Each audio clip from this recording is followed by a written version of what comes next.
Earlier this month, the final wave of the Booster Course Pass was announced for Mario Kart 8 Deluxe, which means that any tracks you are holding out for are more than likely never going to be updated and brought into Mario Kart 8. The Booster Course Pass was such a great way to bring new and old tracks into relevancy. It's just a shame that there are so many courses that we'll never see updated. But when this Booster Course Pass was announced, I had an idea.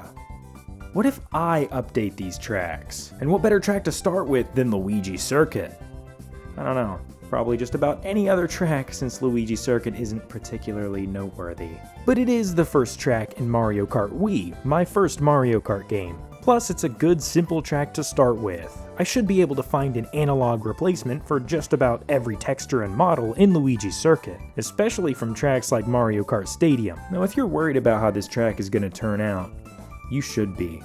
I am the creator of this Waluigi animation. I have very limited knowledge of the inner workings of this strange software known as Blender, but as far as I know, this project should be as simple as going in and swapping out a few textures and models. I grew up on Mario Kart Wii. It's an incredibly nostalgic game for me. This is my chance to do a Mario Kart Wii track justice. And while there might not be a cult following around Luigi Circuit, I'd love for fans of the track to see what it could be. And other tracks for that matter, assuming this track goes well, and I don't, ruin everything. And so the project begins. I download a model of the track from the model's resource and get it set up in Blender. This is what I'm working with. This is the geometry, the textures, my template for Luigi Circuit. Some of this geometry will be deleted, and most if not all of the textures will be replaced with prettier, higher resolution textures from Mario Kart 8. This whole process was something that I thought would take a day or two, but ended up lasting over a week. There are so many textures and details to update here, and updating them isn't always as simple as selecting a higher resolution texture. But I was determined to get this entire track updated, and so I decided to start with the most difficult and frustrating part first, replacing the Luigi statue. After screwing around with this for a bit and also trying to replace the cheap blimp with a submarine with turbines, I figured that I should just move on to something more simple, the road. This should be easy. Assuming this just uses a single texture that repeats over the strip of road, I should just be able to replace the Mario Kart Wii road image with a Mario Kart 8 road image, but it ended up being a little more complicated than that. As you can see, this road texture from the Mario Kart Stadium track in Mario Kart 8 looks far better than the one in Luigi Circuit, but there's also a difference in how these textures are formatted. So I gave up. No, actually this ended up being hilariously simple. So why is it that these two textures look so different? Well, if you look around on the road in Luigi Circuit, you'll find these white stripes. This is clearly what this right half of the texture is for. So in order to make the Mario Kart 8 texture work, it needs to be in this format. So I literally just duplicated the MK8 texture and lined them up side by side. Then I selected the bottom half of the right one and did a white overlay effect. I was not confident in this DIY solution, but after applying the texture, it actually worked, stripes and all. This looks better for sure, but it doesn't end there. Most Mario Kart 8 textures have a corresponding normal map that looks something like this. These normal maps give flat surfaces the illusion of small height differences by changing how different areas on the texture react to light. You can see that when I properly connect the normal map to the material, the road goes from a flat, plastic-looking surface to being a seemingly rough and bumpy road. Now I'm not going to pretend to know how any of this works. I don't even know which colors represent what on this weird purple image, or how any of that can translate to such a realistic but false perception of changes in height. But I do know how to plug it in, and I know that stuff looks gooder when it's there. Next, I swapped out the sand texture, which luckily really was as simple as selecting the new texture and normal map. I also updated the grass, which ended up changing a few times over the course of the project. So far, things were gliding right along.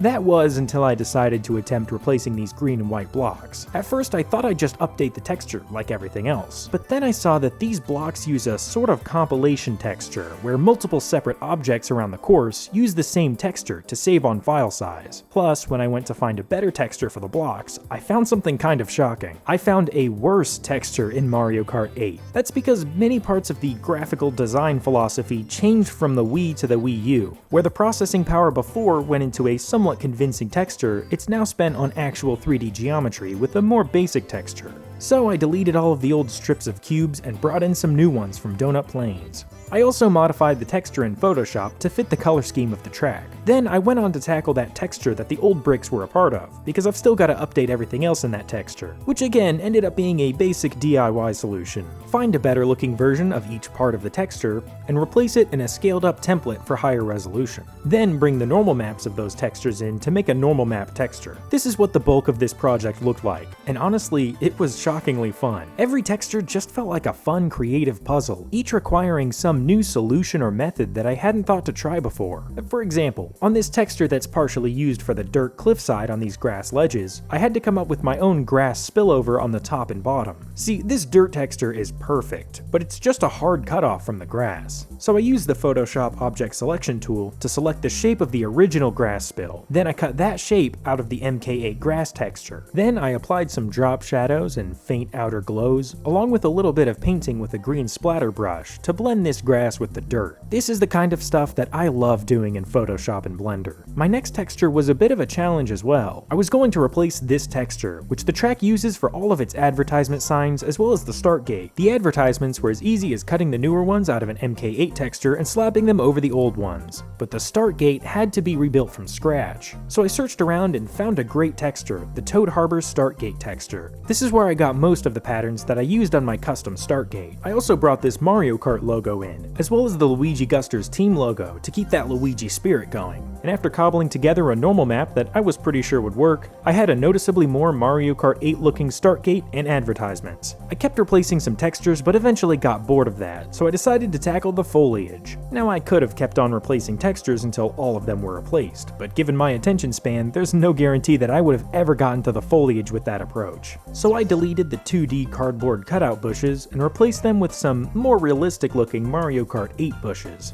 Then I moved on to replacing the warp pipes, which are kinda like foliage. I downloaded this Mario Kart 8 warp pipe, but it didn't look great, so I used it as a reference and created my own warp pipe. I thought that it was really cool that this texture includes the shine around the edge as an actual color on the texture. It's a really clever and simple way to get that iconic warp pipe look. What isn't clever or simple, however, is the warp pipe that I've created, as it has way too many vertices to actually function in a video game. But luckily this track is just a visual model, so it doesn't really matter too much. After this relatively simple task, I took on something much more difficult. I was going to attempt to replace the bleachers. These are a pretty huge part of the map, and not something super easy to replace. At first, I tried working with the present geometry, just replacing textures. I ended up with this, and thought that it looked pretty good, which is when I knew I had done too much thinking that day. With a fresh perspective, however, I realized that the low-poly stadium of bleachers wasn't going to work at all. So I snuck into Mount Wario and stole all of the bleachers. But that's a felony I'm willing to commit. These look much better,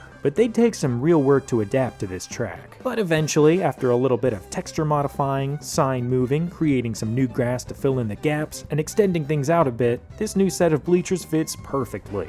After this came a bunch of little changes, replacing the mushrooms and mushroom houses, updating the water texture, adding more foliage, updating these weird Mario Hill things. I even switched this cliffside texture for these darker dirt bricks. This makes the track look a little more rich and interesting, and a little less green and yellow. I was now getting close to having this thing finished. Or so I thought. Every time I got to 90%, I'd realize I was actually at 70%, then work my way back up to 90, and again realize I was actually at the new 70. Regardless, I pushed on. My new task was to replace the buildings near the start gate. These were some of the first things that I was thinking of when conceiving the idea to revamp this track. It seemed like something so simple yet so fun to do, and so effective in making the track look better. There had to be some buildings in Mario Kart 8 that would replace these well. So I started off by deleting the buildings, which is always a great first move, because now if you can't find anything, you don't even have the original buildings to try and work with. Turns out, there weren't some buildings in Mario Kart 8 that would replace these well. But after enough scouring, I found something that might just work. This little place in N64 Toad's Turnpike could be my only hope here. I was worried that it was too recognizable, that you'd see it and think of Toad's Turnpike. But it was all I had, so I transported this building from the parking lot of Toad's Turnpike to the empty lot in Luigi Circuit. And after extending this building all the way across the lot, updating some textures, putting up some new signs, and slapping Luigi's face on it, it actually kinda works for some reason. But this lot was still a bit empty, so I nabbed a few things from the Mario Kart Stadium parking lot and racked up a few counts of Grand Theft Auto for these trucks from Toad's Turnpike. Now, we've got some life breathed into this place. From here, there were a lot of little finishing touches to do. Things like making the Luigi statue look a bit more statue-y, adding some surrounding terrain from Hyrule's Circuit, as well as Hyrule's Circuit's skybox, and replacing that stupid submarine with an actual blimp airship thing. This was another one of the few times that I did any of my own modeling on this track, just to make some little connector pieces to blend the rope with the ship and balloon a little bit better. Now, there were just two more big steps, the first of which was to properly replace the start gate. I had made a better texture for the start gate, but the model it was a part of was completely outdated. So I took the gate from Toad's Turnpike, recolored it, and plastered the new start gate sign onto it. And for the final major change, I completely updated the Luigi Circuit sign pole. The actual pole part is a light pole that I found in Sunshine Airport, and the sign is something that I modeled out myself. Now all that's left is to set up some lighting and do some renders. And here we have it, what Luigi Circuit could have looked like had it made its way into the Booster Course Pass. There are definitely some issues with this, like the fact that I never added a zero gravity section, or the fact that most BCP tracks adopt a different art style than the vanilla Mario Kart 8 art style that I used here. But either way, I hope you had as much fun with this as I did. I'd love to do more tracks in the future. Hopefully those won't take as long now that I've sort of got this whole thing figured out. But of course, new tracks will bring new challenges. I'm excited to get a better understanding and appreciation for these nostalgic tracks that have sort of been left behind. Anyways, I really appreciate you watching. I'll see you later. Thanks.